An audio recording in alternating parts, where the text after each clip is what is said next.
a person who observes Mother Nature from a visual perspective.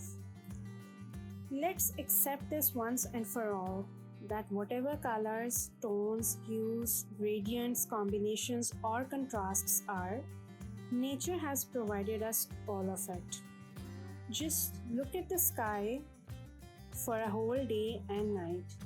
You can get thousands of inspirations from it.